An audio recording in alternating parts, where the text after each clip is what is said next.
Hello everyone, welcome to दीक्षांत wellness secrets. आज फिर मैं आपके सामने उपस्थित हूँ एक नया टॉपिक लेकर।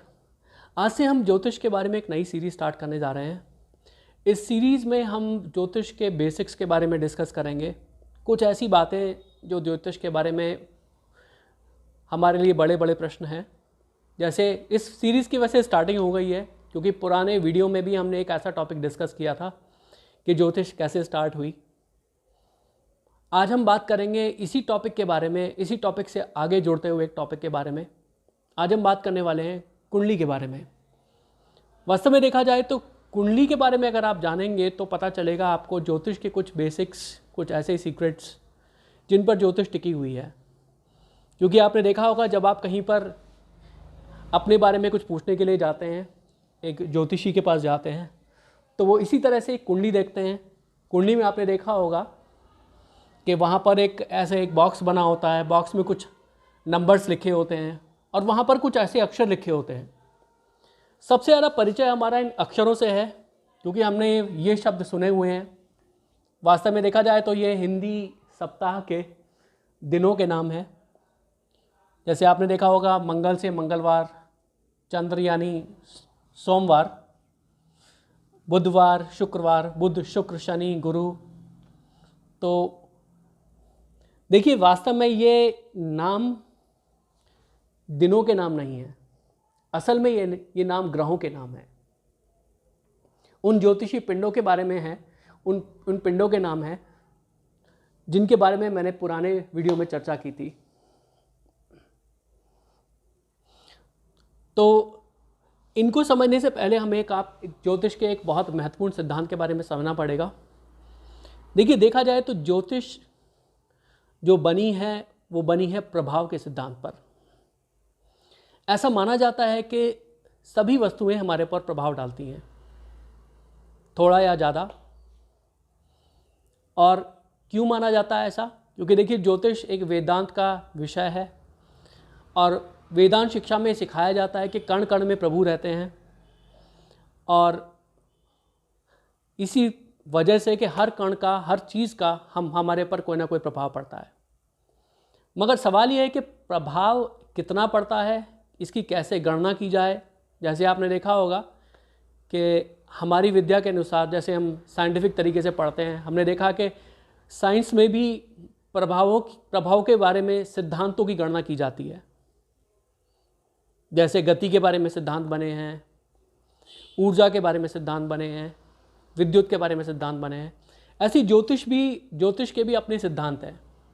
तो सबसे बड़ा सिद्धांत इसमें जो शुरू हुआ है, जो सबसे पहला सिद्धांत माना जाता है, वो माना जाता है प्रभाव का सिद्धांत। तो देखिए प्रभाव किस चीज़ का पड़ता है हमारे ऊपर।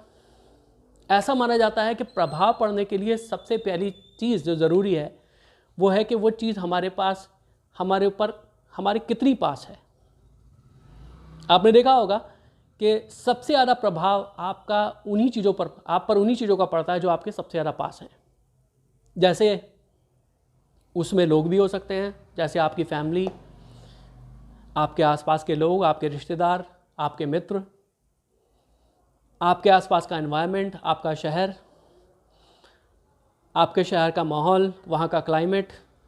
जैसे कि आप पर्वतीय क्षेत्र में रहते हैं या आप नदी वाले क्षेत्र में रहते हैं या बड़े शहर में या छोटे शहर में, इन सब चीज़ों का प्रभाव आप पर डायरेक्टली पड़ता है।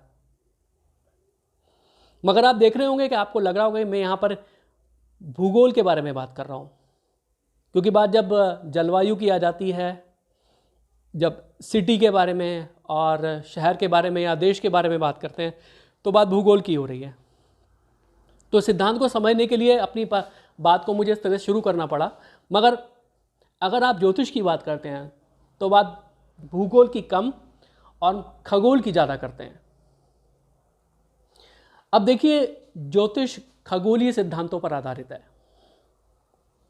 अब खगोल में क्या होता है, खगोल का मतलब क्या होता है? तो देखिए जो भी चीज़, जो भी पिंड, जो भी वस्तुएं भूमंडल से बाहर हैं, यानी अर्थ के एटमॉस्फेयर से बाहर हैं, जब आप पृथ्वी से बाहर निकल जाते हैं तो कुछ आकाशीय पिंड या कुछ सेलेस्टियल बॉडीज़, उनके बारे में हम डिस्कस करते हैं, उनके बारे में हम बात करते हैं।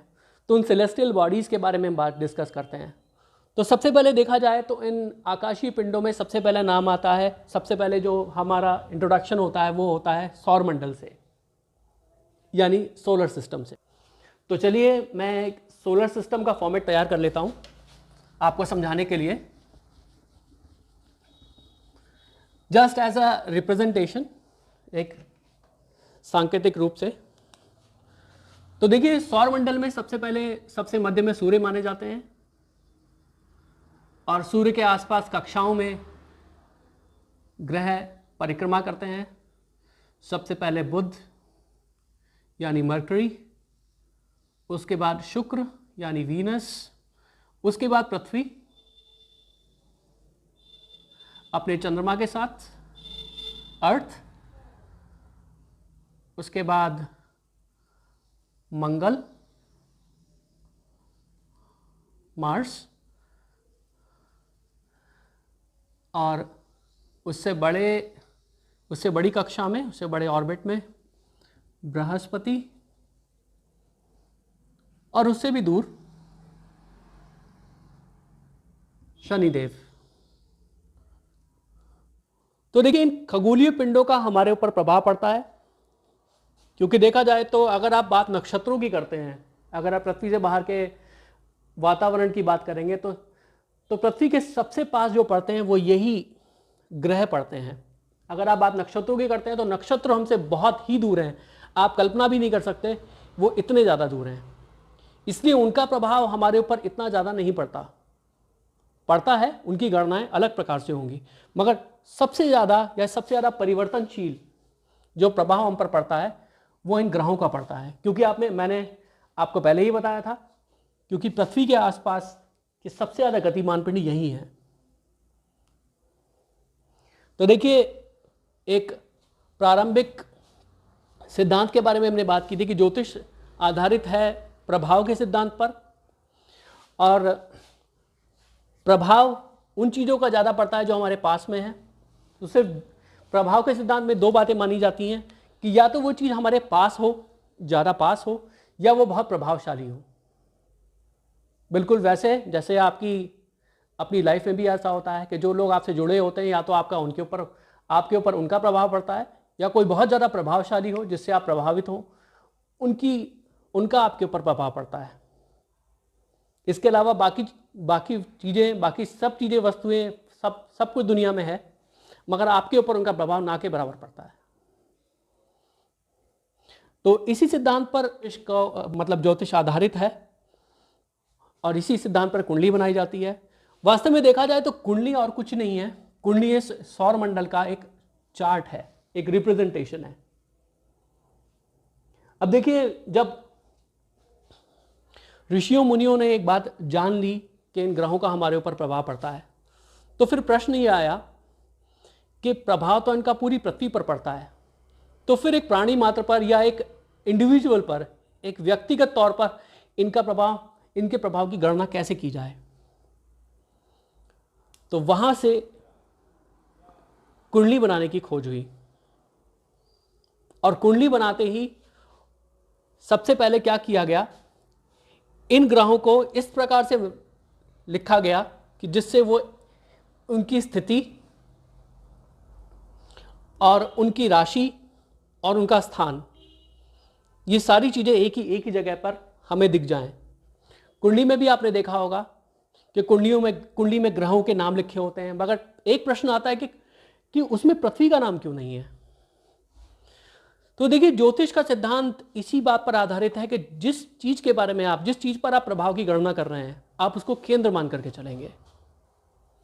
अब बात अगर आप पृथ्वी की करते हैं, अगर आप पृथ्वी को केंद्र मानेंगे तो आपको सारे पिंडों की गति पृथ्वी के सापेक्ष देखनी पड़ेगी कि पृथ्वी के अनुसार उनकी गति कैसी है, पृथ्वी से उनकी दूरी क्या है, पृथ्वी पर उनका क्या प्रभाव पड़ रहा है। और बात सिर्फ पृथ्वी की नहीं चल रही, बात चल रही है कि पृथ्वी पर उसे एक इंसान पर उन ग्रहों का क्या प्रभाव पड़ रहा है। इसलिए पृथ्वी के बारे में बात करने के बाद भी हम और गणनाओं करते हैं, और हम उस पर्सन के बारे में, उस व्यक्ति के बारे में गहन गणनाओं से उसके बारे में जानकारी निकालते हैं, उस व्यक्ति तक पहुंचते हैं उन गणनाओं से। इसीलिए आपने देखा होगा कि कुंडली के अंदर कभी भी पृथ्वी नहीं लिखा होता। बना तो सौरमंडल ही होता है, बट कुंडली में कभी भी पृथ्वी नहीं लिखा होता, क्योंकि पृथ्वी, ये जो दो रेखाएं हैं जहां पर ये काटती हैं, पृथ्वी को यहाँ केंद्र में माना जाता है। वैसे सौरमंडल का तो आप जानते हैं कि केंद्र सूर्य है, मगर यहाँ पर पृथ्वी को या उस व्यक्ति को केंद्र मान करके ग्रहों को स्थापित किया जाता है। तो इस तरह से बनती है कुंडली। अब कुंडली में नंबर्स क्या होते हैं, राशियां क्या होती हैं, ये स्थान क्या होते हैं, इसके बारे में हम आगे गणना करेंगे, इसके बारे में हम आगे चर्चा करेंगे एक नए वीडियो में कि कुंडली के स्थान क्या होते हैं। मोटे तौर पर देखा जाए तो कुंडली अपने आप में एक रिप्रेजेंटेशन है ग्रहों की स्थितियों का, राशि चक्र का और उनके ग्रहों के स्थान का और उनके भावों का। इन दो चीज़ों के बारे में हम और चर्चा करेंगे। आज आपने सिर्फ ये समझा कि किस तरह कि यहाँ पर ये ग्रह क्यों लिखे होते हैं, वास्तव में ये ग्रह क्या हैं। अब आगे हम चर्चा करेंगे कि ये कुंडली के स्थान क्या होते हैं, क्यों होते हैं, और ये नंबर्स, इनका क्या मतलब होता है, और ये नंबर हर बार यहाँ पर एक क्यों नहीं होता, क्योंकि देखिए वास्तव में इसको गिनती की शुरुआत यहाँ से होती है, मगर हमेशा यहाँ पर एक क्यों नहीं लिखा होता, यहाँ पर अलग नंबर क्यों लिखा होता है। तो इन रहस्यों के बारे में हम आगे बात करेंगे, बहुत जल्दी बात करेंगे। तो मिलते हैं फिर एक नए वीडियो के बारे में। तो कुंडली की चर्चा और भी विषयों से जुड़ी हुई है, तो मिलता हूं फिर मैं आपसे एक और विषय को लेकर बहुत जल्दी। तब तक के लिए अपना ध्यान रखिएगा। Thanks for watching.